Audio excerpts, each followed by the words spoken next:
నమస్తే తెలుగు వన్ న్యూస్కి స్వాగతం. నేను గోపీకృష్ణ. తెలుగుదేశం పార్టీ జాతీయ అధికార ప్రతినిధి ప్రొఫెసర్ జ్యోత్స్న గారు మనతో ఉన్నారు. నమస్కారం అమ్మా. నమస్కారం. కంగ్రాచులేషన్స్. Thank you. మొదటిగా కొట్లాడి ఎదురొడ్డి నిలబడి కలబడి ఈరోజు సాధించారు. కంగ్రాచులేషన్స్ తెలియజేస్తాను. థ్యాంక్ యూ గోపి గారు. Congratulations to I think entire people of Andhra Pradesh అంటాను నేను. అఫ్ కోర్స్ నా నెక్స్ట్ ప్రశ్న అదే. ఇది మీరు ఒకవేళ 88 సీట్లకు దాటి 1-2 అటు ఇటుగా గెలిచి ఉంటే బహుశా అది మీ విజయం అనేవాళ్ళమేమో, కానీ ఇంత మ్యాండేట్ ఇవ్వడం అంటే డెఫినెట్గా ఆంధ్రప్రదేశ్ ప్రజలు వాళ్ళకేదో కావాలి, అది మీరు గుర్తించాలి.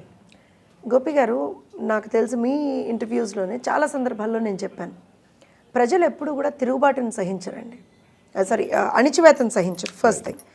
ఇంకోటి ఏంటి అని అంటే వాళ్ళు దేన్ని అస్సలు సహించరంటే మా మనుగడ ప్రశ్నార్థకం అవుతోంది అనేటువంటి ఒక సిచ్యువేషన్ అరైజ్ అయింది అనుకోండి, ఆ సిచ్యువేషన్ వాళ్ళు సహించలేరు.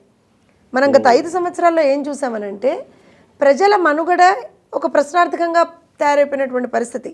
ఇది నేను నాకు తెలిసి మీ డిబేట్లోనూ చాలాసార్లు కోట్ చేశాను. సార్, వాళ్ళు ఇబ్బంది పడుతున్నారు, ప్రజలు ఇబ్బందులు పడుతున్నారు. సరే, తెలుగుదేశం పార్టీ మీద దాడులు జరిగాయి, తెలుగుదేశం పార్టీ కార్యకర్తల మీద దాడులు జరిగాయి, తెలుగుదేశం పార్టీ నాయకుల మీద దాడులు జరిగాయి, తెలుగుదేశం పార్టీకి సంబంధించినటువంటి అంటే వాళ్ళు ఎవరైనా ఇప్పుడు మాలాంటి వాళ్ళం వాయిస్ రేజ్ చేస్తే వాళ్ళు చెప్పేది తప్పని చెప్తున్నారు. ఇవన్నీ ఒక ఎత్తు. కానీ సాధారణ ప్రజల మీద, అరే ఒక క్లాస్లో ఫస్ట్ ర్యాంక్ వస్తుందని చెప్పి ఒక అమ్మాయిని ఏడిపించారు, ఆ అమ్మాయి ఆత్మహత్య చేసుకునే విధంగా ఆ అమ్మాయిని ఇచ్చేశారు. అరే ఒక తన ఆస్తి తనదని చెప్పుకుంటున్నందుకు ఒక సాధారణ వ్యక్తి మీద కుటుంబం మొత్తం కూడా ఆత్మహత్య చేసుకున్నట్టుగా ఆ కుటుంబాన్ని వేధించారు, పోలీసులతో సహా అధికారులు అండ చూసుకొని. అలానే మనం కనుక తీసుకుంటే నా అక్కని వేధించద్దు అన్నందుకు ఒక 9వ తరగతి చదువుతున్నటువంటి పిల్లవాడిని అకారణంగా నడి రోడ్డు మీద పెట్రోల్ పోసి తగలబెట్టేశారు. మాస్క్ ఏది అని కరోనా టైంలో అడిగినందుకు ఒక డాక్టర్ని చంపేశారు పిచ్చివాడిగా ముద్రేసి మరి. సో ఇలా ప్రతి చోట కూడా ఒక విపరీతమైనటువంటి I think I will call it tyranny అంటామండి దాన్ని. అంటే ఒక రకమైనటువంటి వాట్ షుడ్ ఐ సే నియంతృత్వ ధోరణి ఏదైతే చూసారో ప్రజలు, వాళ్ళు దాన్ని భరించలేకపోయారు. దాంతోపాటుగా ప్రజలు ఎప్పుడు కూడా సరే మీరు ఏం చేసినా సరే ప్రజలు ఏం కోరుకుంటారండి? స్వేచ్ఛ కోరుకుంటారు. దాంతోపాటుగా వాళ్ళ జీవనం సాఫీగా సాగాలని కోరుకుంటారు. ఏ ప్రభుత్వం ఉన్నా, వాళ్ళకి తెలుగుదేశమా వైఎస్ఆర్సీపీయా కాంగ్రెస్ అనేది కాదు, మా జీవనం సాఫీగా సాగాలి, ఏ విధమైనటువంటి ఇబ్బందుల్ని మేము ఎదుర్కోకూడదు అనేటువంటిది ప్రజలు అనుకుంటారు. పొద్దున్న లేస్తే రాత్రి పడుకునేంత వరకు కూడా అరే నేను ఈ పూట 100 రూపాయలు బయటికి తీసుకెళ్తే కనీసం ఒక 2 కూరగాయలన్నా వస్తాయా, ఒక నూనె ప్యాకెట్ వస్తుందా, కనీసం 1 కిలోమీటర్ అన్నా నేను ఏ ఆటోలోనో బస్సులోనో వెళ్ళగలుగుతానా లేదా అనే ఈ బేసిక్ కమ్యూనిటీస్ దగ్గరికి సాధారణ ప్రజలు వచ్చేసారు కదండి ఆంధ్రప్రదేశ్ రాష్ట్రంలో. వాళ్ళు దాన్ని ఎలా భరిస్తారు? అండ్ ఆల్సో ఎవరైనా సరే ఇప్పుడు మనం అంటే these are all the things మనం ఇదివరకు డిస్కస్ చేసాం, మళ్ళీ గుర్తు చేస్తున్నా. ఇవాళ మా ప్రభుత్వం రావడానికి కారణాలు ఏంటో నేను గుర్తు చేస్తున్నాను.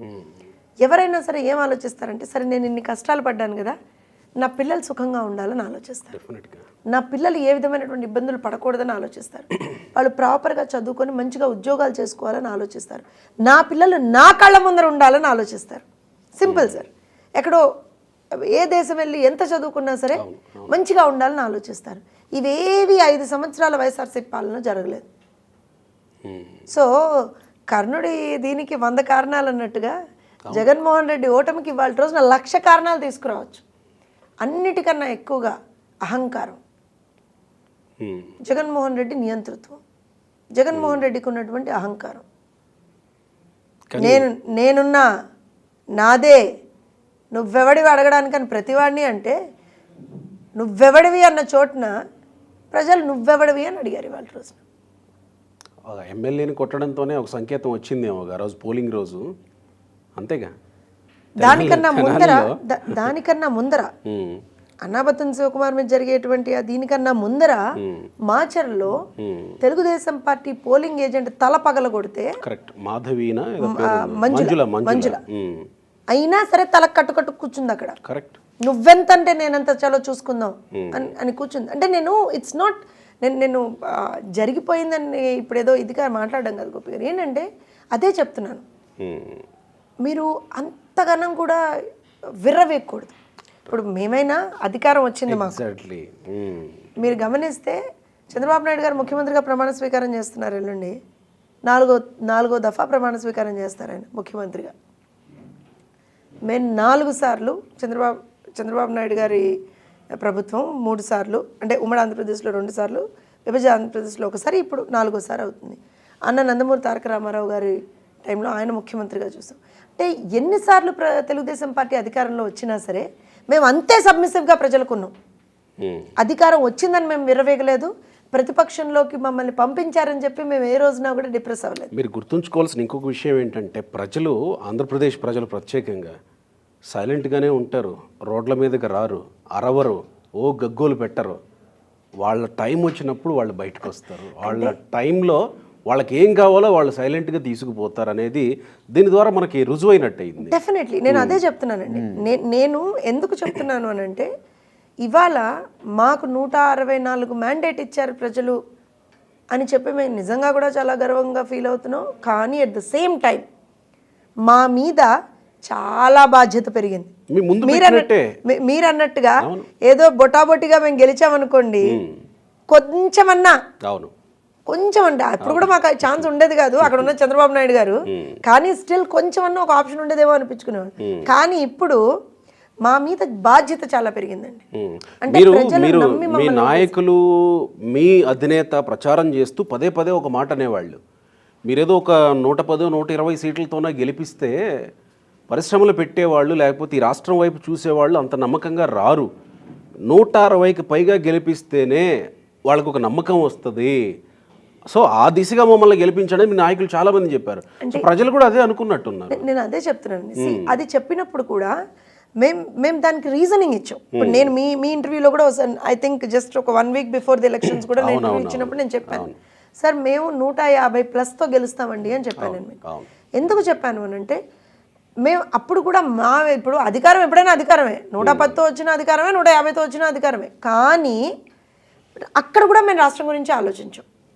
ఎందుకనంటే రేపు పొద్దున్న it should not be like something, ఏమంటారు అని అంటే ఏదో తెలుగుదేశం పార్టీ వచ్చేసింది అధికారంలోకి అని అనడం కాదు కదా.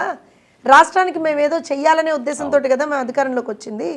ఇక్కడ ఇంకో విషయం, all said and done Gopi గారు, ఆల్ సెడ్ అండ్ డన్ ఇవన్నీ పక్కన పెట్టేస్తే, చంద్రబాబు నాయుడు గారు ఆయన ఎలాంటి వ్యక్తి అంటే, ఆయన తప్పు చేయడు,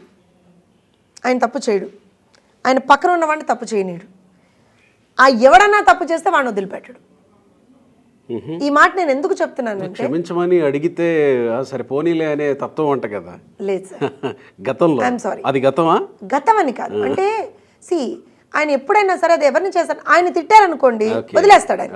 నేను మీకు మళ్ళీ చెప్తాను, ఇప్పుడు గత 5 సంవత్సరాల్లో చంద్రబాబు నాయుడు గారిని విచ్చలవిడిగా అచ్చోసిన ఆంబోతుల్లా తిట్టినటువంటి వ్యక్తుల్ని చూసాం కదా. వావి వరసలు లేకుండా, ఉచ్చనీచం లేకుండా, అసలు నిజంగా మనుషులు మాట్లాడకూడనటువంటి భాషలో మాట్లాడినటువంటి కొంతమంది దౌర్భాగ్యుల్ని చూసామా. వాళ్ళ మీద మాకు కోపం ఉంటుందండి. దొరికితే నిజంగా కూడా ఇంత అంటే, మీరు నా నోటి నుంచి ఎప్పుడు కూడా తప్పుడు పదజాలం వినరు. కానీ నేను కూడా ఏమో గోపి గారు అలాంటి వాళ్ళు కనపడితే చాచి పెట్టి ఒక లెంపకాయ కొట్టాలని అని అంటానేమో.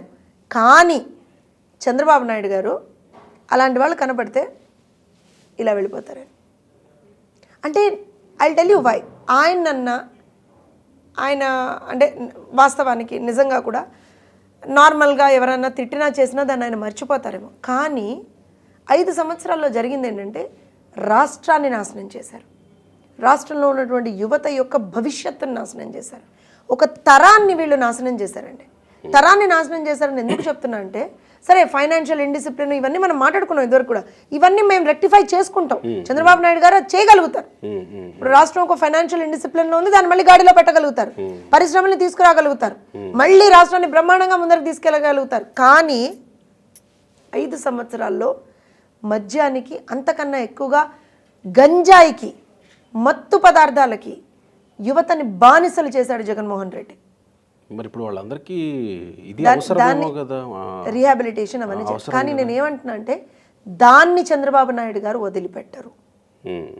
నేను అదే చెప్తున్నాను. ఓకే. ఆయన్ని తిట్టిన ఆయన వదిలేస్తారండి. మళ్ళీ చెప్తున్నాను నేను, మా కార్యకర్తలు చాలా మంది కూడా నా మాట ఈ మాట నచ్చకపోతుండొచ్చు, కానీ చంద్రబాబు నాయుడు గారి మనస్తత్వం ఎలాంటిదంటే ఎవరు ఎన్నన్నా సరే ఆయన ఒక క్షణం నిజంగా కూడా ఆ రోజు భువనమ్మని అన్నప్పుడు ఆయన బాధపడ్డారు, నిజంగా బాధపడ్డారు, కళ్ళ నీళ్లు పెట్టుకున్నారు. కానీ మరో రోజు నుంచి మళ్ళీ కథన రంగంలోకి దిగాడు కదా. ఆయన కొడుకుని ఎన్ని మాటలు అన్నారో అందరం చూసాం. నిజంగా లోకేష్ గారిని కూడా అన్నటువంటి మాటలు అన్నారు.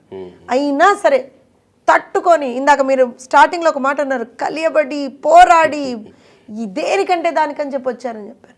సో అంతా చేశారు. కానీ ఇవాల్టి రోజున రాష్ట్రానికి ఏదైతే నష్టం జరిగిందో, ఎవరైతే నష్టం చేశారో ఒక్కొక్కళ్ళకి మాత్రం వడ్డీతో సహా తిరిగిస్తారు చంద్రబాబు నాయుడు, అందులో డౌట్ లేదు. నాయకులైనా అధికారులైనా ఎవరైనా సరే వడ్డీతో సహా తిరిగిస్తారు. అధికారుల విషయంలో మొన్ననే చూసాం కదా సార్. నేను ఏమంటున్నా అంటే ఇక్కడ దిస్ ఇస్ నాట్ సంథింగ్, ఒక పర్సనల్ రివెంజ్ ఎవరి మీద మాకు లేదండి, అవసరం కూడా లేదు. అలా అంటే చంద్రబాబు నాయుడు గారు అక్రమ కేసులో ఇరికించారు. 53 రోజుల పాటు ఆయన నిర్బంధించే ప్రయత్నం చేస్తారు, నిర్బంధించారు, అవును కదా. లోకేష్ గారి మీద నాకు తెలిసి ఒక 23, if I'm not wrong, Lokesh గారు కరెక్ట్ నెంబర్ చెప్తారు, మీకు తెలవాలి, 24 కేసులు ల్యాండ్ టైటిలింగ్ యాక్ట్ గురించి లాస్ట్ కేసు, రైట్. అన్ని కేసులు పెట్టారు, అచ్చన్న మీద కేసులు పెట్టారు, ఆయన్ని నిర్బంధించారు, మా కొల్లు రవీంద్ర గారి మీద కేసులు పెట్టారు, నిర్బంధించారు. అలా మీరు ఎవరినైనా తీసుకోండి, అందరి మీద కేసులు పెట్టారు, అందరినీ ఇబ్బందులకు గురి చేశారు. అయినా సరే అందరూ ఇవాళ రోజున వాటన్నిటిని తట్టుకొని నిలబడ్డారు. మమ్మల్ని అయితే సోషల్ మీడియాలో నాకు తెలిసి మహిళలను చూడకుండా కూడా విపరీతమైనటువంటి దాడి చేశారండి మా మీద. లిటరల్గా ఐ హ్యావ్ ఫేస్డ్ ఇట్. కళ్ళ నీళ్ళు పెట్టుకున్నటువంటి సందర్భాలు కోకొల్లలు. ఇంత ధైర్యంగా కనపడే జ్యోత్స్న కూడా ఇంటికి వెళ్ళి కళ్ళ నీళ్లు పెట్టుకున్నటువంటి సందర్భాలు కోకొల్లలు. This is what I'm facing. దీని గురించి అని అనుకున్న ప్రతి క్షణం కూడా చంద్రబాబు నాయుడు గారిని, నారా లోకేష్ గారిని, భువనమ్మని అన్నటువంటి వాటికన్నా కూడా నన్ను అన్నది ఏమన్నా ఎక్కువ అని మళ్ళీ తమాయించుకొని మెట్రోలో జరిగిన ఇది మెట్రోలో జరిగిందని అది ఒక అంశం. అది ప్రత్యక్షంగా ఒక ప్రభుత్వ అధికారి అన్నాడు. అది ప్రభుత్వ అధికారి, ఒక ఏసీపీగా పనిచేసేటువంటి వ్యక్తి ఆ రోజు కింద కూడా అన్నట్టున్నారు మెట్రో కింద. దాంతో పాటు సరే, ఇప్పుడు నేనేమంటానంటే సోషల్ మీడియాలో వైఎస్ఆర్సీపీ కార్యకర్తలుగా చెప్పుకునేటువంటి వ్యక్తులు మాట్లాడేటువంటి భాషను చూస్తుంటే నిజంగా చాలా సందర్భాల్లో ఒక టీచర్గా నాకేమనిపిస్తుంది తెలుసా గోపి గారు, ఒక్కొక్కళ్ళని బెత్తం పట్టుకుని వరుస పెట్టి లైన్లలో కూర్చోబెట్టుకొని మీకు సంస్కారం నేను నేర్పిస్తారా నాన్న, కూర్చోండి అలాగా అనిపారు. కూర్చోండి అలాగా బెత్తం చేతిలో పట్టుకొని సంస్కారం అంటే ఏంటో, ఆడవాళ్ళని ఎలా మాట్లాడాలో, రాజకీయాల్లో ఎలా ఉండాలో నేను నేర్పిస్తా, కూర్చొని వినండిరా అని చెప్పాలన్నంత కోపం వచ్చేదండి, ఆవేదన వచ్చేది. ఎందుకంటే అందులో సగానికి సగం మంది యువత, వాళ్ళకేమీ తెలియదు. కొంతమంది వాళ్ళని అలా మిస్గైడ్ చేస్తారు అంతే. అలా ఎన్నో సందర్భాల్లో అనిపించిన సరే ఒక పోస్ట్ పెట్టామనుకోండి, ఎంత విపరీతమైనటువంటి ట్రోలింగ్ అంటే నిజంగా అసలు నేను చెప్తున్నా, చాలా సందర్భాల్లో కళ్ళనీళ్ళు పెట్టుకునేటువంటి సందర్భాలు వచ్చాయి నాకు పర్సనల్గా. ఎందుకంటే నేను ఐ డోంట్ టాక్ ఎనీథింగ్, నేను ఎక్కడ కూడా తప్పుడు పదజాలం మాట్లాడాను, నేను అస్సలు మాట్లాడాను. ఎందుకంటే నేను ఐఎమ్ ఆన్సరబుల్, నా కుటుంబానికి నేను ఆన్సరబుల్, నా నాయకుడికి నేను ఆన్సరబుల్. సో నేను ఖచ్చితంగా అలాంటివి మాట్లాడను, నాకు కొన్ని లిమిటేషన్స్ ఉన్నాయి, ఐ ఫాలో దట్. కానీ అలాంటి సందర్భాలని కూడా ఫేస్ చేసాం మేము ఎంతోమంది, ముఖ్యంగా మహిళలు. తెలుగుదేశం వెళ్ళినప్పుడు ఆ పరిస్థితి ఉండేదా? ఇంట్లో వాళ్ళు కూడా కాస్త అంటే నా అదృష్టం ఏంటంటే నేను ఎక్కడన్నా డిప్రెస్ అయితే అలా నువ్వు చేయకూడదు జ్యోత్స్న, నీ నాయకుడు నీ మీద ఒక నమ్మకాన్ని పెట్టుకున్నాడు, నీ పార్టీ నీ మీద ఒక నమ్మకాన్ని పెట్టుకుంది, ఆంధ్రప్రదేశ్ రాష్ట్ర ప్రజానీకం నీ మీద ఒక నమ్మకాన్ని పెట్టుకుంది అని నన్ను వెన్నుతట్టి ప్రోత్సహించే నా కుటుంబ సభ్యులు, ముఖ్యంగా నా భర్త నాకు అలా ఉన్నారు కాబట్టి నేను I could face all that. కానీ నేను ఏమంటున్నా అంటే నేను I'm just giving you an example Gopi గారు, ఇలా ఎంతో మందిని ఫేస్ చేసాం. కానీ ఇవాళ అవన్నిటిని వదిలేస్తామండి మేము, నిజంగా చెప్తున్నా, అన్నిటిని వదిలేస్తాం. కానీ ఆల్రెడీ రెడ్ బుక్ ఓపెన్ అయిపోయినట్టే కనపడుతుంది. నేను దానికి కూడా కారణాలు చెప్తున్నా. మేమన్నీ అవన్నీ వదిలేస్తాం. పర్సనల్గా మమ్మల్ని ఎవరేమన్నా సరే మేము వదిలేస్తాం. నిజంగా ఆ రోజు బాధపడ్డాం, ఇబ్బంది పడ్డాం, కళ్ళనీళ్లు పెట్టుకున్నాం, నారా చంద్రబాబు నాయుడు గారితో సహా కళ్ళనీళ్లు పెట్టుకున్నాం. అయినా సరే వదిలేస్తాం. కానీ రాష్ట్రానికి అన్యాయం చేసినటువంటి వాడిని ఎవరిని వదిలిపెట్టం. మమ్మల్ని అన్నారు వదిలేస్తాం, మా నాయకుడు కూడా వదిలేస్తాడు మిమ్మల్ని, చాలా పొండ్రా బతకండి అంటాడు చంద్రబాబు నాయుడు గారు. కానీ రాష్ట్రానికి అన్యాయం చేసినటువంటి వాడు ఎవరిని వదిలిపెట్టం. మొదలైపోయిందా? ఇక్కడే నా ప్రశ్న. మొదలైపోయిందా? రెడ్ బుక్ ఓపెన్ అయిపోయిందా? డెఫినెట్గా రెడ్ బుక్ ఓపెన్ అయిందా అని అంటే చట్టాన్ని అతిక్రమించి ఎవడు ఉండకూడదు సార్. గోపి గారు, ఇప్పుడు మీరు కూడా ఒక జర్నలిస్ట్గా యూ హ్యావ్ యువర్ లిమిటేషన్స్ని మీరు ఏది చేయలేరు. ఒక రాజకీయ నాయకులుగా మాకు లిమిటేషన్స్ ఉంటాయి, వాటిని మేమేమీ చేయకూడదు. అధికారులకు కూడా లిమిటేషన్స్ ఉంటాయి, వాటిని ఎప్పుడు ఎవరు ఏం చేయకూడదు. ఇవాళ మా పార్టీ అధికారంలోకి వచ్చింది, ఫర్ ఎగ్జాంపుల్ చెప్తున్నా, జ్యోత్స్న ఒక అధికార ప్రతినిధిగా ఉంది, మా పార్టీ అధికారంలోకి వచ్చింది, పని చేయవయ్యా అంటే చెయ్యకూడదు. అవును, దెర్ ఈజ్ అ లిమిట్. అవును కదా, యు ఆర్ ఆ చట్టంలో ఉన్నారు మీరు.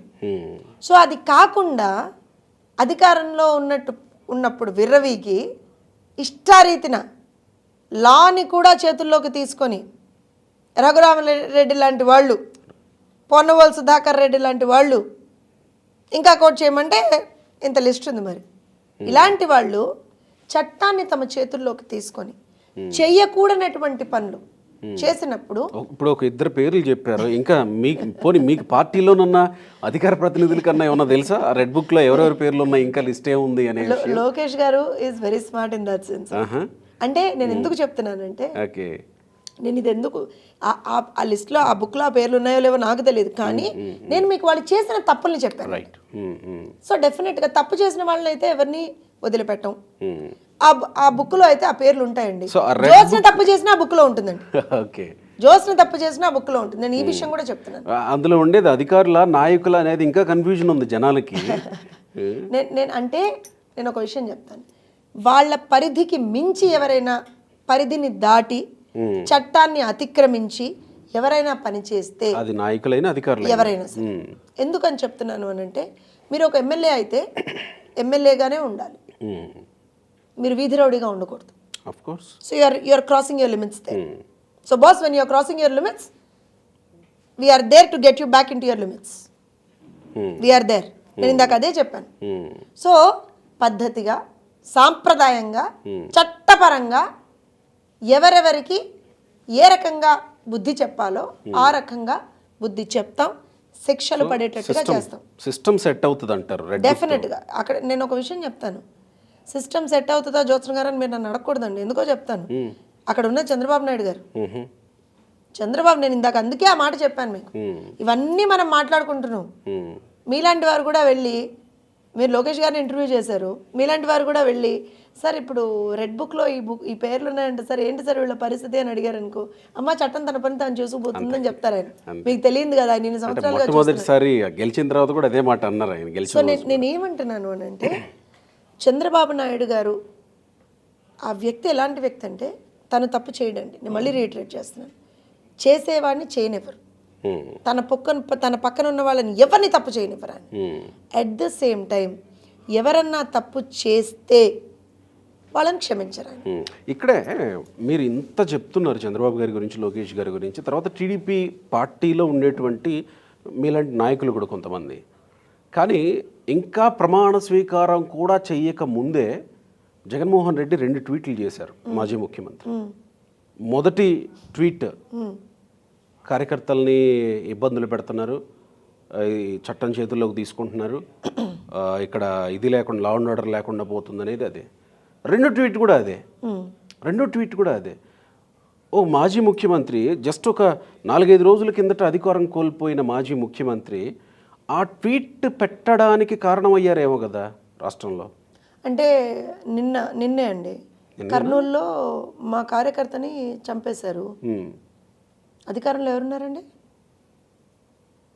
ఇప్పుడు అధికారంలోకి ఎవరు వచ్చారు? మా పార్టీ వచ్చింది కదా, మా కూటమి వచ్చింది కదా. అయినా మా కార్యకర్తను చంపింది ఎవడండి చంపింది? ఎవరండి మా కార్యకర్తల మీద దాడులు చేస్తుంది? ఎవరండి మా కార్యకర్తలకు సంబంధించినటువంటి ప్రాపర్టీస్ తగలబెడుతోంది? వైఎస్ఆర్సీపీ కార్యకర్తలు, వైఎస్ఆర్సీపీ నేతలు. ఇది ఎలా ఉంటుందంటే, దొంగే దొంగ దొంగ దొంగ దొంగ అని ఏడ్చినట్టు ఉంటుంది. ఫస్ట్ ఆఫ్ ఆల్ ఓటమిని యాక్సెప్ట్ చేయడం వాళ్ళకి రాదు వాళ్ళకి. చెయ్యలేదు వాళ్ళు, చెయ్యలేదు. మీరు అలా మీరు ఎంత నన్ను ప్రశ్నార్థకంగా చూసినా వాళ్ళు చెయ్యలేదు సార్. అంటే ప్రజల మీదకి నెట్టినట్టే అనుకోవాలి. నెట్టారా లేదా అంటే నేను ఇన్ని డబ్బులు వేసాను, నాకు అవ్వాతాతలు ఎందుకు ఓట్లేయలేదు, నాకు ఆడబిడ్డలు ఎందుకు ఓట్లేదు అని నువ్వు డబ్బులు వేస్తే ఓట్లేస్తారా? నువ్వు డబ్బులు వేస్తే ఓట్లేస్తావా? నువ్వేమన్నా నీ ప్యాలెస్ నుంచి డబ్బులు ఇచ్చావా? లేదా సాక్షి పేపర్ నుంచి వచ్చేటువంటి ఈ 5 సంవత్సరాల్లోనండి, ఈ 5 సంవత్సరాల్లో వచ్చినటువంటి ప్రాఫిట్ నుంచి ఏమన్నా డబ్బులు వేసావా వాళ్ళకి? లేదా నీ ప్యాలెస్లో ఏమన్నా అమ్మే ఇచ్చావా? కాదు కదా, కాదు కదండి. ఆంధ్రప్రదేశ్ రాష్ట్ర ప్రభుత్వం నుంచి వచ్చింది వాళ్ళకి సంక్షేమ పథకాలు. ఇవాళ కూడా మేమేమి ఇవ్వమండి, ఆంధ్రప్రదేశ్ రాష్ట్ర ప్రభుత్వం నుంచే వస్తాయి వాళ్ళకి సంక్షేమ పథకాలు. అలా సంక్షేమ పథకాలు ఇచ్చాను కదా, నాకు ఓట్లు వేయలేదు అంటే వాళ్ళు నన్ను మోసం చేశారు. మీకు తెలుసో తెలియదో గోపి గారు, నాకు తెలిసి ఎన్నికలకి ఒక వారం రోజుల ముందర అనుకుంటా అండి, వైఎస్ఆర్సీపీకి చెందినటువంటి ఒక నాయకుడు, let's not name him, and ఆయనకు సంబంధించినటువంటి కార్యకర్తలు అందరూ ఎలా స్టార్ట్ చేశారు అని అంటే, క్యాంపెయినింగ్ వాళ్ళది ఎన్నికలకు ఒక వారం రోజుల ముందర, ఎవరైనా సరే జగనన్న ఇచ్చినటువంటి డబ్బులు తీసుకొని ఓట్లు వేయకపోతే పుట్టగతులు ఉండవుట. శాపనార్థాలు పెట్టాడు ఒక్కొక్కడు. జగనన్న ఇచ్చే డబ్బులు ఏమన్నా అంటే ఇవన్నీ ఎందుకు మాట్లాడుతున్నానంటే, సోషల్ మీడియాలో అదే ప్రచారం జరిగింది, ఇంత కృతజ్ఞత లేని జనమా అని ప్రచారం జరిగింది. నేనేమంటాను అని అంటే, కృతజ్ఞత ఎవరికి ఉండాలి? మీకు ఉండాలి. 151 తోటి మీకు ఒక మ్యాండేట్ ఇచ్చినప్పుడు మీరు ప్రజల పట్ల కృతజ్ఞతతో మీరుండి ప్రజల్ని మంచిగా చూసుకుని ఉండుంటే ప్రజలు ఇవాళ రోజున వాస్తవానికి 151 కన్నా ఎక్కువ ఇచ్చేవాళ్ళేమో మీకు. కానీ మీకు ఇచ్చినటువంటి 151 కన్నా ఇవాళ కూటమికి ఎక్కువ ఇచ్చి 164 కూటమికి ఇచ్చారు అని అంటే మీరు ఇవాళ రోజున ఏ రకమైనటువంటి ఒక పొజిషన్లో ఉన్నారో వాళ్ళు అర్థం చేసుకోవాలి. కృతజ్ఞత మీకు లేదు, ప్రజల్ని మీరు ఇబ్బందులు పెట్టారు. ఇవాళ ఒక చిన్న విషయం చెప్తానండి, సరే పోనీ జ్యోత్స్న తప్పు మాట్లాడుతోంది అనుకుందాం, తెలుగుదేశం పార్టీ అధికార ప్రతినిధిగా మాట్లాడుతోంది అని అనుకుందాం. కానీ ఇందాక నేను మీకు ఇన్ని విషయాలను కోట్ చేశాను, ఒక్క విషయంలో అయినా సరే జగన్మోహన్ రెడ్డి రియాక్షన్ ఎక్కడైనా కనిపించిందా అండి?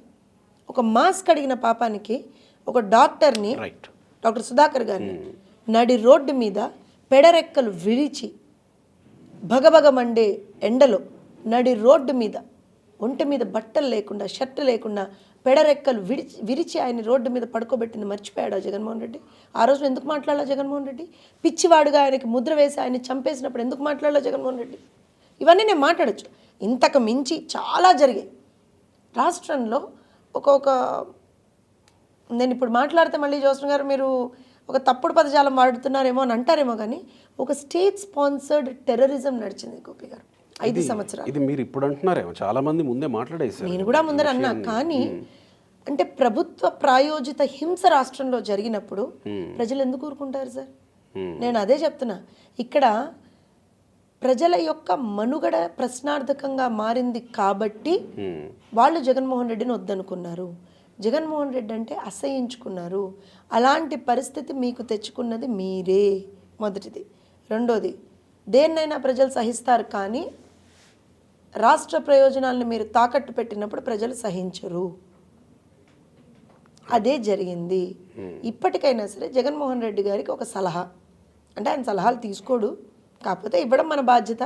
ఒక టీచర్గా నా బుద్ధది నేను ఖచ్చితంగా చెప్తా. 40 మంది సలహాదారులు పెట్టుకొని జీతం ఇచ్చి సలహాదారులు పెట్టుకుంటేనే వాళ్ళ సలహాలు తీసుకోలేదు, మీ సలహా తీసుకుంటారు సార్. మరి తప్పదు కదండి, ఒక టీచర్ని పాఠాలు చెప్పాలి కదా, చెప్పండి. ఇప్పుడు పాఠాలు అందరికీ చెప్తామండి, అవతల వాడికి అది ఎంత బుర్రలోకి ఎక్కుతుందో లేదో మేము చెప్పలేం కదా, కానీ ఒక టీచర్గా అయితే పాఠాలు చెప్పడం మా బాధ్యత, మేము చెప్తాం అది. సో జగన్మోహన్ రెడ్డికి ఇప్పటికైనా ఒకటే చెప్తున్నాను, ఒక్కసారి మీరు you have to look back what went wrong, check చేసుకోవాలి. ఇప్పటికైనా సరే హింసని మీరు వదిలేయాలి, హింసా రాజకీయాల్ని మీరు వదిలేయాలి. ఆల్రెడీ పార్టీలో వాళ్ళే మాజీ మంత్రులు మాజీ ఎమ్మెల్యేలు అంతా బయటకు వచ్చి మాట్లాడుతున్నట్టున్నారుగా, అంటే వాళ్ళు జగన్మోహన్ రెడ్డిని కాపాడే ప్రయత్నం చేస్తున్నారండి. మీరు ఆ ట్రాప్లో పడకండి. అవునా? మాకే అసలు జగన్ అన్న చాలా మంచివాడండి, ధనంజయ రెడ్డిను సజ్జల రామకృష్ణారెడ్డి ఇలా చేశారండి అని మొన్న వచ్చి దొంగేడుపులు ఏడ్చారు ఒకళ్ళిద్దరు. సో వాళ్ళకు కూడా అంటే ఇప్పటికీ స్క్రిప్ట్ తాడేపల్లి నుంచే వస్తుంది. సో నేను మళ్ళీ జగన్మోహన్ రెడ్డి గారికి ఒకటే చెప్తున్నాను, రియలైజేషన్ కాదా? రియలైజేషన్ ఏమో అనుకుంటున్నా. మీరు ఒకసారి వాళ్ళ మాటల్ని వినండి ప్రాపర్గా. అంటే నేను ఒకటి చెప్తున్నానండి, మళ్ళీ చెప్తున్నా జగన్మోహన్ రెడ్డి గారికి, మీకు ఒక 11 సీట్లేమో ఇచ్చినట్టున్నారు ప్రజలు. అవును. సరే మీకు ప్రతిపక్ష హోదా లేకపోయినా సరే మీరు ఇవాళ రోజున కనీసం ఆ 11 మందితోనైనా సరే అట్లీస్ట్ అసెంబ్లీలో ప్రజా సమస్యల్ని ప్రాపర్గా లేవనెత్తేటువంటి ప్రయత్నం చేయండి. హింసా రాజకీయాల తావుకి వెళ్ళకండి. ఇప్పటికే మీరు భంగపడ్డారు, ఈడ్చి కొట్టారు ఆంధ్రప్రదేశ్ రాష్ట్ర ప్రజలు మిమ్మల్ని, ఈడ్చి కొట్టారు. ఇప్పటికి కూడా మీరు గనక మారకపోతే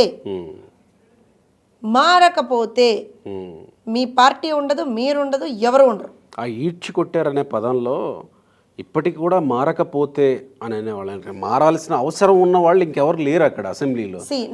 నేను ఒకటి ఆల్రెడీ వాళ్ళని ఈడ్చి కొట్టారు. నేను ఒకటి చెప్తాను గోపి గారు, మేము ఎప్పుడైనా సరే మేము వాళ్ళలాగా కాదు. మేము 30 ఏళ్ళు అధికారంలో ఉండాలి, మేము 40 ఏళ్ళు అధికారంలో ఉండాలి, శాశ్వత అధ్యక్షుడిని, శాశ్వతంగా నేనే ముఖ్యమంత్రిని, మా పార్టీ తప్పించి ఇంకో పార్టీ ఉండకూడదు, అలా మేము ఎప్పుడు భావించలేదండి. We always look forward for constructive opposition. మేము తప్పు చేస్తే చెప్పండి మాకు, రైట్, ప్రజలకి మంచి చేద్దాం. మేము అపోజిషన్లో ఉన్నా అధికారంలో ఉన్నా మేము అనుక్షణం ప్రజల కోసమే పోరాడు. మేము 5 సంవత్సరాలు కూడా మీరు చేసిన తప్పుల్ని ఎత్తి చూపించాం. అయ్యా జగన్మోహన్ రెడ్డి, ఆడబిడ్డల్ని హింసించకు, అమరావతి ఆడబిడ్డల్ని, రైతులు వాళ్ళు అని చెప్పామని చెప్పలేదా గోపి గారు? చిలక్కి చెప్పినట్టు చెప్పాం కదా. అయ్యా జగన్మోహన్ రెడ్డి, ఆ జాబ్ క్యాలెండర్ ఇవయ్యా అని చెప్పామని చెప్పలేదా? చిలక్కి చెప్పినట్టు చెప్పాంగా. వినలేదు, తప్పు మాదా?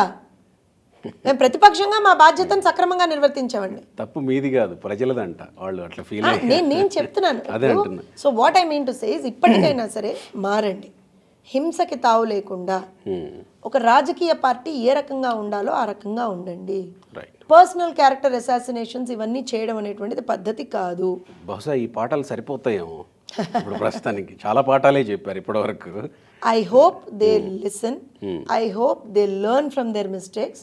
I hope they get back to politics. ఈ 5 సంవత్సరాల నుంచి కూడా చెప్తూనే వచ్చారు కదా. ఈ 5 సంవత్సరాల నుంచి వినని వాళ్ళు ఇప్పుడు వింటారన్న నమ్మకం ఉందా? నేను చెప్తాను వినండి. కొంతమంది విద్యార్థులు ఎలా ఉంటారంటే, ఒక టీచర్గా చెప్తాను, కొంతమంది విద్యార్థులు ఎలా ఉంటారంటే అండి, కొంతమందికి మేము మామూలుగా చెప్తే అర్థమవుతుందండి. కొంతమంది ఎలా ఉంటారంటే ఈ చెవులు మెలేసి పటపట పటపట పట 2 లెంపలు వాయిస్తే కానీ వాళ్ళకి అర్థం కాదు. 2 చెవులు మెలేసి 2 చెంపలు పటా పటా పటా పటా వాయిస్తే కానీ వాళ్ళకి అర్థం కాదు. ఆ పని ప్రజలు చేసేసారు. యాక్చువల్గా ఇప్పుడు నిజంగా కూడా అలాంటి పరిస్థితి లేదు. విద్యార్థులు కూడా అంత ఇదిగా లేరు. మరి జగన్మోహన్ రెడ్డి ఇంత డల్ స్టూడెంట్ ఏంటో నాకు తెలియదు, కానీ జగన్మోహన్ రెడ్డికి అర్థం కాలేదు. సో ఆ పని ఇప్పుడు ప్రజలు చెవులు మెలేసి తొడపాసాలు పెట్టి మరి ప్రజలు లెంపలు వాయించారు, గోడ కుర్చీ వేయించి మరి. సో ఇప్పటికన్నా జగన్మోహన్ రెడ్డికి అర్థమవుతుందేమో అని మనం భావిద్దాం. అర్థం కాలేదనుకోండి, ఎవరి కర్మకి ఎవరి బాధ్యులు అంటాను నేను. సేమ్ టైం మీ మీద కూడా చాలా పెద్ద బరువుని బాధ్యతని ఉంచారు ప్రజలు, మీరు కూడా నిలబెట్టుకోవాలి. నేను ఇందాక నా స్టేట్మెంటే అదే అండి. మా మీద మా విజయం చూసి మేము ఇవాళ రోజున మురిసిపోవట్లా. ఇది మా మీద చాలా పెద్ద బాధ్యత. ప్రజలు మా మీద పెట్టినటువంటి ఒక బాధ్యతని సక్రమంగా నిర్వర్తించడానికి ప్రయత్నిస్తూనే ఏదైతే ఒక ట్రస్ట్ వాళ్ళు మా మీద పెట్టారు, ఒక నమ్మకాన్ని వాళ్ళు మా మీద పెట్టుకున్నారు. 164 ఇవ్వడం అంటే మాటలు కాదండి కూటమికి. సో అంత పెద్ద నెంబర్ వాళ్ళు ఇచ్చారు అని అంటే వాళ్ళు మా మీద ఒక చాలా చాలా హ్యూజ్ నమ్మకాన్ని పెట్టుకున్నారు గోపి గారు. ఆ నమ్మకాన్ని ఎక్కడ వమ్ము చేయకుండా, ప్రజలకి ఎక్కడ మాట రాకుండా, ప్రజలకే మాట అంతే కదా, ప్రజలే కదా ఇవాళ ఇచ్చిన మ్యాండేట్. సో అది చంద్రబాబు నాయుడు గారికో, ఏమంటారంటే లోకేష్ గారికో, పవన్ కళ్యాణ్ గారికో, లేకపోతే మోదీ గారికో, పురంధరేశ్వర్ గారికో కాదండి. అది ప్రజలు ఈ మ్యాండేట్ ఇచ్చారు అని అంటే రేపు పొద్దున మేము ఏ తప్పు చేసినా సరే ప్రజలకి మాట వస్తుంది. అలాంటి తప్పు ఎప్పుడు తెలుగుదేశం పార్టీ చేయదండి. రైట్. బహుశా నాకు తెలిసి ప్రజలు ఇప్పుడు కాస్త ఉపశమనం ఫీల్ అవుతున్నట్టున్నారు. అమరావతి పనులు మొదలయ్యాయి, స్వేచ్ఛా వాయువులు పీల్చుకుంటున్నారు. ప్రమాణ స్వీకారం కంటే ముందే అమరావతి పనులు మొదలయ్యాయి. పోలవరం గురించి మళ్ళీ సమీక్ష చేయాల్సినటువంటి అవసరం పరిగెత్తుతుందండి. పోలవరం ఇప్పుడు యుద్ధ ప్రాతిపదికన కంప్లీట్ చేస్తాం. సోమవారం పోలవరం అనే ఆ నినాదం కొనసాగుతుందా మళ్ళీ? అక్కడ ఉన్నది పని రాక్షసుడు సార్. ప్రజలు కోరుకుంది అదే, నేను అంటుంది అదే. ప్రజలు కోరుకుంది అదే. ఏ రాష్ట్రం అయినా ఏ ప్రజానీకమైనా అదే కోరుకుంటారండి. వాళ్ళు ఎవరిని అంటే ఒక పార్టీకి వాళ్ళు ఎఫిలియేటెడ్గా ఉన్నా ఎవరైనా సరే వచ్చే ముఖ్యమంత్రి రాష్ట్రానికి మంచి చేయాలని కోరుకుంటారండి. వచ్చే పార్టీ ప్రజలకు మంచి చేయాలని కోరుకుంటారు. అలాంటి వాళ్ళ నమ్మకాన్ని వమ్ము కానివ్వం, ప్రజలకి మాట రానియకుండా చూసుకునేటువంటి బాధ్యత మాది. రైట్. తప్పకుండా ఆంధ్రప్రదేశ్కి ఒక బ్రహ్మాండమైనటువంటి పాలన మేము చూపిస్తాం 5 సంవత్సరాల్లో. మీరు ఆ బ్రహ్మాండమైన పాలన చూపించడానికి దేవుడు కూడా అన్ని కలిసి వచ్చేలా మీకు సెట్ చేసినట్టే కనపడుతుంది. కేంద్రంలో కూడా బీజేపీకి క్లియర్ మ్యాండేట్ లేకుండా మిమ్మల్ని అక్కడ కింగ్ మేకర్లుగా నిలబెట్టడం. స్క్రిప్ట్ దేవుడి స్క్రిప్ట్ అంటాడు కదా జగన్మోహన్ రెడ్డి. దేవుడి స్క్రిప్ట్ రాస్తే ఇలా ఉంటుంది. జగన్మోహన్ రెడ్డికి 11, కూటమికి 164 అనేది దేవుడి స్క్రిప్ట్. సో డెఫినెట్గా దేవుడిచ్చినటువంటి మ్యాండేట్ మాకు ప్రజలే దేవుళ్ళు అండి. మా నినాదమే అది. సో ఖచ్చితంగా ప్రజలు ఇచ్చినటువంటి మ్యాండేట్ని మేము దేవుడి స్క్రిప్ట్గా స్వీకరిస్తూ ప్రజలకి ఎక్కడా మాట రానియకుండా చాలా నిబద్ధతతో చాలా బాధ్యతాయుతమైనటువంటి ఒక దీంట్లో మేము పనిచేస్తాం. ప్రజలకి మేము ఆన్సరబుల్గా జవాబుదారీతనంతో పనిచేస్తాం. ఖచ్చితంగా ఒక బ్రహ్మాండమైనటువంటి ప్రజాపాలనని 5 సంవత్సరాలు చూడబోతున్నాం. చివరికి ఒక ప్రశ్న, రాత్రే ప్రమాణ స్వీకారం అయ్యింది కాబట్టి కేంద్ర మంత్రులుగా యంగెస్ట్ ఎంపీస్ రామ్మోహన్ నాయుడు గారు కేంద్ర మంత్రిగా ప్రమాణ స్వీకారం చేయడం, పెంసాని చంద్రశేఖర్ గారు చేయడం ఎట్లా అనిపించింది మీకు ఆ ఘట్టం చూస్తున్నప్పుడు? అంటే ఒక తెలుగుదేశం పార్టీకి మాత్రమే అది సాధ్యం అండి. అండ్ నిజంగా కూడా రోమాలు నిక్కబడిచినటువంటి ఒక సందర్భం అది. అక్కడ అంటే ఒక కుటుంబం పార్టీకి లాయల్గా ఉంటే పార్టీ అధినాయకత్వం ఆ కుటుంబానికి ఇచ్చేటువంటి గౌరవం, అలానే ఆ కుటుంబం ప్రజలకి లాయల్గా ఉంటే ప్రజలు ఆ కుటుంబానికి ఇచ్చినటువంటి గౌరవం. మీరు గమనించండి, ఎర్రన్నాయుడు గారిని ప్రజలు గుండెల్లో పెట్టుకున్నారు. అంతే ప్రేమ రామ్మోహన్ నాయుడు గారికి ఇచ్చారు. నిజంగా I have met him so many times. Is one of the most I think అంటే ఒక పసుపు సైనికుడు అంటామండి మేము ఆయన్ని. అసలు ఇలా మాట్లాడతాడు and at the same time అంత నిబద్ధతతో పనిచేస్తాడు. నేను తెలంగాణ తెలుగు మహిళా అధ్యక్షురాలుగా ఉన్నప్పుడు I should tell this Gopi గారు, తెలంగాణ తెలుగు మహిళా అధ్యక్షురాలుగా నేను ఉన్నప్పుడు తెలంగాణలో మహిళా కమిషన్ లేదు. తెలంగాణ నుంచి మనకు రిప్రజెంటేషన్ లేదు కేంద్రంలో. ఎందుకంటే తెలుగుదేశానికి రిప్రజెంటేషన్ లేదు. మాకు ఇద్దరే అప్పుడు ఎమ్మెల్యేలుగా గెలిచారు. ఆ 2 ఎమ్మెల్యేలు కూడా టీఆర్ఎస్లోకి జంప్ అయ్యారు. సో నేను రామ్మోహన్ నాయుడు గారిని కలిసి 18 తర్వాత చెప్తాను, 2వ దఫా నేను తెలంగాణ తెలుగు మహిళా అధ్యక్షురాలుగా ఉన్నప్పుడు. You are witness to this. You have seen how we fought for Telangana women commission. Telugu Desam party చేసినటువంటి పోరాట ఫలితంగానే మహిళా కమిషన్ అనేటువంటి సిద్ధించుకున్నాం తెలంగాణలో. ఆ రోజున మీరు నమ్మరండి, I met him. He said, ma'am మీరు చాలా మంచి వర్క్ చేస్తున్నారు మహిళా కమిషన్ గురించి అంటే, నేను I gave M a representation. I said, sir మీరు ఆంధ్రాని రిప్రజెంట్ చేస్తున్నారు కానీ ఇది పరిస్థితి అని అంటే, he took it to the notice of the central government అండి. అంటే ఒక తెలుగుదేశం పార్టీ ఎంపీకి ఉన్నటువంటి ఆ నిబద్ధత చూడండి. ఈ ప్రాంతం ఇప్పుడు నన్ను కూడా చాలామంది అంటారు తెలంగాణ ప్రజలు ఎక్కడ ఇబ్బందులు పడితే అక్కడ మాట్లాడతామండి మేము. నా పార్టీ అన్ని చోట్ల ఉంది, తెలుగు ప్రజలు ఎక్కడుందో నా పార్టీ అక్కడ ఉంది. పైగా మీ పొజిషన్ కూడా జాతీయ అధికార ప్రతినిధి. నేనేమంటానంటే, నా తెలుగు ప్రజలు ఎక్కడ ఇబ్బందులు పడితే అక్కడ మాట్లాడతాం మేము. ఈ మాట ఎందుకు చెప్పానంటే, ఆ రోజున రామ్మోహన్ నాయుడు గారు దాన్ని పైకి తీసుకెళ్లారు, కేంద్ర ప్రభుత్వ దృష్టికి తీసుకెళ్లారు, కేంద్రంలో ఉన్న మహిళా కమిషన్ దృష్టికి తీసుకెళ్ళాం మేము. So it is all something that అంటే ఈ మాట ఎందుకు చెప్పాను అంటే, the level of work that person does. ప్రతిపక్షంలో ఉన్నాం కదా, దట్టు జగన్మోహన్ రెడ్డి మోడీ ఇప్పుడు జిగిరీలు కదా, మనకెందుకు లేదు. ఎక్కడ ముగ్గురే ఉన్నారండి అప్పుడు, ముగ్గురు ఎంపీలు సపోర్ట్ చేశారు, ఇంక్లూడింగ్ అనదర్ రాజ్యసభ ఎంపీ కనకమేడల్ గారు. ఇవన్నీ ఎందుకు చెప్తానంటే, తెలుగుదేశం పార్టీ బ్లడ్ అట్లాంటిదండి. ప్రజలు ఎక్కడ ఇబ్బందులు పడితే మేము వస్తాం. అలాంటి ఒక కుటుంబం నుంచి వచ్చినటువంటి నాయకుడు రామ్మోహన్ నాయుడు గారు.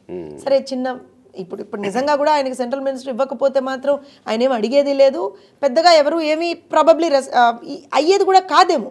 కానీ చంద్రబాబు నాయుడు గారు కూడా ఒక కుటుంబం అంత లాయల్గా, వారి తండ్రి గారి దగ్గర నుంచి వారి బాబాయ్ కావచ్చు, వారు కావచ్చు, ఎంత వర్క్ చేస్తున్నారు రాష్ట్రానికి. అలానే ఆ ప్రాంత ప్రజలు వారి మీద ఎంత అభిమానాన్ని చూపిస్తున్నారు అనే దాన్ని గుర్తించి, and also the level of voice that Rammohan Naidu గారు హ్యాస్ బీన్ ఇన్ పార్లమెంట్. అవును. ఎవ్వరూ లేనప్పుడు కూడా మీకు ఐ థింక్ అదొక చిన్న రీల్ కూడా వస్తుంటుంది ఇన్స్టాలో. Sir this time you just give me 2 minutes sir, next time will have I swear will have more MPs and will have no problem for time అన్నాడు. అంటే that is the level of confidence he has exhibited in parliament. ముగ్గురు ఎంపీలు ఉన్నా సరే ముగ్గురు ఆ రోజున ఎంత బ్రహ్మాండంగా మాట్లాడారు అనేటువంటిది మనం చూసాం. ఎస్పెషలీ రామ్మోహన్ నాయుడు గారు ఇలాంటి చాలా సందర్భాలని ఒక సాధారణ కార్యకర్త దగ్గర నుంచి వచ్చేటువంటి ఒక నాయకత్వ లక్షణాలు ఉన్నటువంటి ప్రతి వ్యక్తిని పార్టీ ఎలా ప్రోత్సహిస్తుంది అనడానికి నిలువెత్తు నిదర్శనం రామ్మోహన్ నాయుడు గారికి. సో ఆయన ప్రమాణ స్వీకారం చేస్తుంటే చంద్రబాబు గారు ఇక్కడ కింద కూర్చొని ఉంటే తండ్రి స్థానంలో కూర్చొని ఆయన ప్రమాణ స్వీకారాన్ని ఆస్వాదించారు అని కొంత సోషల్ మీడియాలో. దట్స్ ట్రూ అండి. అండ్ ఆల్సో డాక్టర్ పెమ్మసాని గురించి because we have to talk about him. నిజంగా కూడా తను ఒక చాలా మోడెస్ట్ బ్యాక్గ్రౌండ్ నుంచి వచ్చారు. మీకు కూడా తెలుసు, మీరు ఆయన్ని ఇచ్చేసారు, ఇంటర్వ్యూ చేశారు. సో అలాంటి వ్యక్తి దేశంగాని దేశంలో తన మార్క్ని క్రియేట్ చేసుకున్నాడు. ఒక మారుమూల పల్లెటూరు నుంచి ఒక చాలా చిన్న ప్రస్థానం అంటాం మనం దాన్ని. అలాంటి ప్రస్థానం స్టార్ట్ చేసినటువంటి వ్యక్తి దేశంగాని దేశంలో తన మార్క్ క్రియేట్ చేసుకుని అక్కడే అయిపోయింది కదా అని అనుకోకుండా మళ్ళీ తన రాష్ట్రానికి వచ్చి నా ప్రజలకు నేనేమో చెయ్యాలి అనుకునేటువంటి ఒక బ్రహ్మాండమైనటువంటి మనస్తత్వం. సో యూ సీ అంటే ఆ selection of candidates from exactly correct, young and energetic and clean image, ఏ విధమైనటువంటి ఒక బ్యాగేజ్ లేనటువంటి వ్యక్తులు వీళ్ళిద్దరు కూడా. That shows the commitment of TDP. ఇవాళ వాళ్ళిద్దరు ఎగ్జాంపుల్ నేను తీసుకుంటూనే మీరు అన్నారు, మీరు హౌ డిడ్ యూ ఫీల్ అని అంటే, I really felt I'm really blessed to be a student of Chandrababu Naidu గారు అండి. ఆయన శిష్యురాలిగా నిజంగా ఎందుకు గర్వపడతాను అని అంటే, ఇలాంటి వేరే ఏ పార్టీల్లో చూడడానికి దొరకవండి. నా విషయం తీసుకున్నా సరే ఒక సాధారణ మధ్యతరగతి కుటుంబానికి చెందినటువంటి వ్యక్తిని, ఏ విధమైనటువంటి రాజకీయ నేపథ్యం లేకుండా, అసలు నిజంగా నాకు తెలిసి పెద్దగా తెలుగుదేశం పార్టీలోకి వచ్చే ముందర ఏదో ప్రజా సమస్యల మీద మాట్లాడే గొంతుగా నేను నిలిచాను తప్పించి వేరే ఏ పార్టీలో కూడా పెద్దగా నేనేమి హ్యూజ్ పొజిషన్స్ నేనేమి చేసింది లేదు, ఎక్సెప్ట్ జనసమితిలో ఫౌండర్గా ఉండడం అలాంగ్ విత్ కోదండరామ్ గారు తప్పించి. అలాంటి ఒక సాధారణ మధ్యతరగతి మహిళని, ఒక టీచర్ని ఇవాళ రోజున తీసుకొచ్చి పార్టీలో ఒక పదవి ఇచ్చి నా టాలెంట్ని గుర్తించి కేంద్ర కమిటీలో పదవి ఇచ్చి ఒక ఉన్నతమైనటువంటి స్థానంలో నన్ను ఇవాళ రోజున పెట్టినటువంటి నా నాయకుడు. ఎందుకు చెప్తానంటే this I have experienced my self. ఇలా కోకొల్లలండి ఎగ్జాంపుల్స్. మొన్న ఒక అంగన్వాడీ టీచర్ని ఎమ్మెల్యేని చేశాం మేము, కలిసి టప్పలనాయుడు గారిని ఎంపీని చేశాం. కలిసి టప్పలనాయుడు గారి విషయంలో అయితే ఆ ఎంపీల మీటింగ్ జరుగుతున్నప్పుడు ఫ్లైట్ టికెట్ ఉందా అని అడిగారట చంద్రబాబు గారు. దట్స్ ట్రూ అండి. మీరు I tell you one thing Gopi garu, చాలా మందికి ఈ విషయం తెలియదు కానీ, because I know I'm taking time but I wanted to express this, ఎందుకంటే this is the platform which has given me much more success. Chandrababu Naidu garu నాకు మొత్తం యావత్ దేశంలో టాప్ 50 పొలిటీషియన్స్, ఒక 50 స్పోక్స్ పర్సన్స్కి సంబంధించి యావత్ దేశంలో ఒక 50 మందిని సెలెక్ట్ చేసిందండి ఒక మీడియా సంస్థ. సెలెక్ట్ చేసి అందులో రీజనల్ పార్టీస్ నుంచి I was the one. South India నుంచి సరే కాంగ్రెస్ నుంచి బీజేపీ నుంచి ఉన్నారు, కానీ రీజనల్ పార్టీస్ ఫ్రమ్ సౌత్ ఇండియాలో I was the one. Telugu Desam party, ఇది ఇప్పుడు కాదండి, 2 ఏళ్ల క్రితం ఆల్మోస్ట్ గా జరిగినప్పుడు టాప్ 50 స్పోక్స్ పర్సన్స్లో I was the one. Chandrababu Naidu garu ఈ విషయం తెలిసి నేను ఆయనకు చెప్పినప్పుడు ఒకటే అన్నారు, అమ్మా ఢిల్లీ వెళ్ళి తీసుకోవాలి కదా, యూ కంఫర్టబుల్ కదా, any issue you want any support and ఈ మాట నన్ను లోకేష్ గారు అడిగారు, చంద్రబాబు నాయుడు గారు అడిగారు. అండ్ తర్వాత నేను ఆ అవార్డు తీసుకొని వచ్చిన తర్వాత ఎంటైర్ పార్టీ శ్రేణుల ముందర ఇలా పని చేయాలి అంటే దిస్ ఇస్ అన్ ఎగ్జాంపుల్. అంటే మనకి ఒక పదవి ఇచ్చినప్పుడు ఆ పదవిని మనం ఏ రకంగా పార్టీ బెనిఫిట్ కోసం ఉపయోగించాలి అంటే, నేను ఎందుకు చెప్తున్నానంటే ఇవన్నీ మీరు పని చేస్తే తెలుగుదేశం పార్టీలో గుర్తింపు ఉంటుందండి. మీరు పని చేస్తే తెలుగుదేశం పార్టీలో గుర్తింపు ఉంటుంది అంతే. అది మీరు సాధారణ కార్యకర్త అయినా సరే, రాజకీయ నేపథ్యం నుంచి వచ్చినటువంటి కుటుంబానికి చెందినటువంటి కార్యకర్త అయినా, నాయకుడైనా సరే, ఎవరైనా సరే, there is no barriers there. Sir మీకు నేపథ్యం లేదు కాబట్టి మీకు ఇవ్వము, లేకపోతే మీరు ఆ కుటుంబం నుంచి వచ్చారు కాబట్టి మీకు ఇస్తామో కాదు. ఇక్కడ వర్క్ ఈజ్ ది క్రైటీరియా అంతే. ఓకే, నాకు ఇక్కడ ఒక ప్రశ్న అడగాలనిపించింది. సరే పొడిగిస్తా ఉన్న ఒకటి అడగాలనిపించింది. చివరిగా ఈ ఒక్క ప్రశ్నతో ముగిద్దాం. మీరు వీళ్ళిద్దరి విషయంలో, కష్టపడే విషయంలో, క్లీన్ ఇమేజ్ విషయంలో మీరు ఇంత మాట్లాడిన తర్వాత నాకు ఒక ప్రశ్న ఏంటంటే, ఒకవేళ తెలుగుదేశం పార్టీలోనే కేసినేని నాని గారు కూడా ఉంటే ఆయనకి ఇలాంటి గుర్తింపే దక్కి ఉండేదేమో, మూడోసారి ఆయన విజయవాడ ఎంపీగా గెలిచి ఉండేవాళ్ళేమో. ఒక రకంగా ఆయన ఇప్పుడు దురదృష్టవంతుడేమో అని నేను అనుకుంటున్నా. I'm right? సార్ నేను ఒక విషయం చెప్తానండి. రాజకీయాల్లో మనం పని చేయడంతో పాటుగా నేను ఇందాక చెప్పినట్టుగా మన నోటి మీద కూడా మనకు చాలా కంట్రోల్ ఉండాలి. మన ఇమోషన్స్ మీద మనకు చాలా కంట్రోల్ ఉండాలి. రాజకీయాల్లో మనల్ని తొక్కే వాళ్ళు ఉంటారు, మనల్ని మాట్లాడే వాళ్ళు ఉంటారు, మనల్ని అంటే తప్పుదో పట్టించే వాళ్ళు ఉంటారు, చాలా ఉంటాయి వాళ్ళ ప్రయోజనాల కోసం. కానీ we should be smart enough, we should be intelligent enough to understand where we have to be. ఆ విషయంలో మీరు సక్సెస్ అయ్యారనుకుంటా. అంటే తెలంగాణలో నేను చూసాను ప్రత్యక్షంగా. అంటే నేను ఒక విషయం చెప్తానండి. మనం ఎవరితో ప్రయాణం చేస్తున్నాం రాజకీయాల్లో ముఖ్యంగా అనేటువంటిది మన గమ్యాన్ని నిర్దేశిస్తుంది. అవును. చంద్రబాబు నాయుడు గారు లాంటి ఒక సిన్సియర్ పొలిటీషియన్, చాలాసార్లు నేను సీజన్డ్ పొలిటీషియన్ అంటాను ఆయన, కానీ I think I should call him a sincere politician అంటాను నేను. అలాంటి ఒక సిన్సియర్ పొలిటీషియన్ తోటి, వరల్డ్ క్లాస్ లీడర్, అలాంటి లీడర్ తోటి మనం ఉన్నప్పుడు ఏమవుతుందంటే we get to learn. Probably sometimes we get to learn the hard way. మీరు ఇందాక అన్నారు తెలంగాణలో నేను చూశాను మేడం అని. We get to learn the hard వే.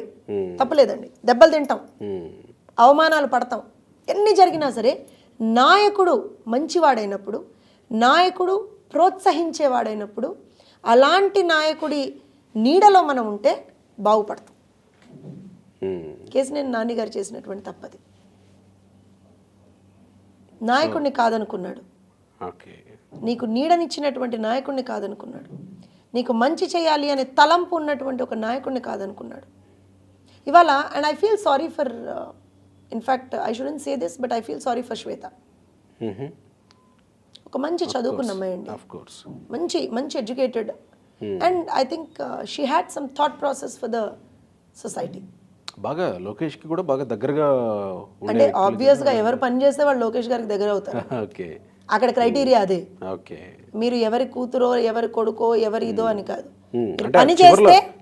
నాకు తెలిసి లోకేష్ గారి కన్నా మీకే ఎక్కువ ఈ సమయంలో అయితే అర్థమై ఉండాలి గత కొన్ని ఇంటర్వ్యూస్లో అయితే. సో ఆయనతో ఎవరు పని చేస్తారో వాళ్ళకి ఆయన చాలా ఇంపార్టెన్స్ ఇస్తారు. సో అలా అంటే నాకెందుకు బ్యాడ్ అనిపించిందంటే, నాని గారు had nothing to lose I suppose.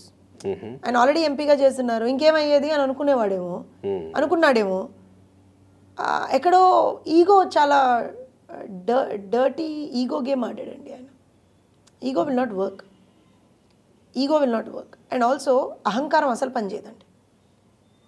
నాకు ఇంత తెలుసు కదా, నన్ను చంద్రబాబు నాయుడు, ఇప్పుడు నన్ను చంద్రబాబు నాయుడు గారు ఒకసారి మెచ్చుకున్నారు కదా, నన్ను మించిన వాళ్ళు లేరనుకుంటే కాదు. అది ప్రతిసారి నా నాయకుడు నన్ను మెచ్చుకునేట్టుగా మాత్రమే నేను పని చేయాలి.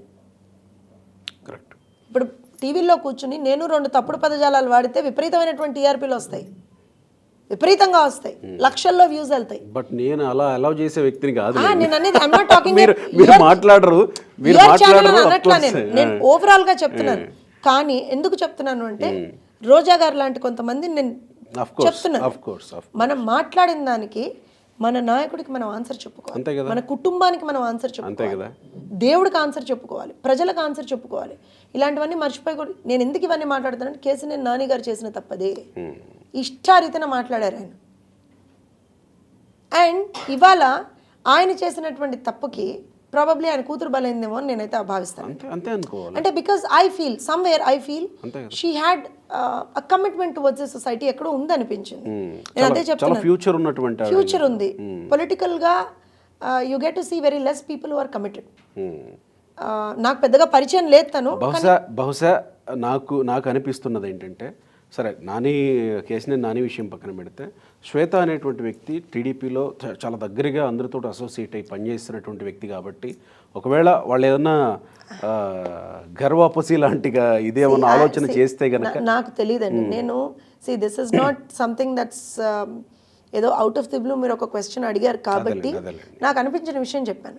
ఎందుకనంటే నిజంగా కూడా నేను మళ్ళీ చెప్తానండి, మనం ఎవరితో ప్రయాణం చేస్తున్నామో రాజకీయాల్లో అనేటువంటిది మన గమ్యాన్ని అది నిర్దేశిస్తుంది. ఇవాళ రేపు పొద్దున్న ఫర్ ఎగ్జాంపుల్ నేను ఒక మంచి పొజిషన్లో ఉండాలి అని అనుకుంటే నేను ఒక మంచి లీడర్తో ఉండాలి, మంచి లీడర్తో ఉండాలి. డెఫినెట్గా ఈ పాఠాలు మాకు కూడా ఉపయోగపడతాయి. అంటే మేము ఎలాంటి సంస్థలో ఉండాలో ఉపయోగపడతాయి అన్నమాట. ఎలాంటి సంస్థతో కలిసి పనిచేయాలని నేనేం చెప్తాను, we might get instant success. డెఫినెట్గా వి మైట్ గెట్. ఇప్పుడు నాకు 2 నిమిషాల్లో నాకు ఒక పదవి వచ్చేస్తుంది, అలా చేసిన వాళ్ళని కూడా చూసాం మనం. కానీ పార్టీ కష్టకాలంలో ఉన్నప్పుడు పార్టీతోటి ఉండి నాయకుడితోటి ఉండి పార్టీ గెలిచిన తర్వాత ఆ గెలుపుని ఆస్వాదిస్తున్నాను చూసారా, దట్ ఈస్ సంథింగ్ అండి. ఆ కిక్కే వేరండి. ఇవాళ నేను మీకు నిజంగా చెప్తున్నాను, వీఆర్ ఆల్ సో ప్రౌడ్. ఎందుకు ప్రౌడ్ అంటున్నాం అంటే, నాయకుడు ఇవాళ రోజున మమ్మల్ని ఎలా లీడ్ చేశాడు అని అంటే 10 మందిలో ఇవాళ రోజున తలెత్తుకొని తిరగలుగుతున్నాం మేము. మా నాయకుడు మాకు చూపించినటువంటి బాట వల్ల, మా నాయకుడు అడుగుజాడల్లో మేము నడవడం వల్ల. అలాంటి నాయకుడితో ఉన్నాం అనుకోండి, ఇవాళ కాదు, రేపు కాదు, 5 ఏళ్ళు కాదు, 10 ఏళ్ళు కాదు, ఎప్పటికైనా సక్సెస్ఫుల్ మేము. ఆలోచించుకోవాల్సిన బాధ్యత వాళ్ళ మీద ఉంది. రైట్, చాలా క్లాసెస్ చెప్పారు, అలసిపోయి ఉంటారు. బ్రేక్ తీసుకుందాం, ఇంకా మాట్లాడుతూనే ఉందాం. Thank you very much Jyotsna గారు.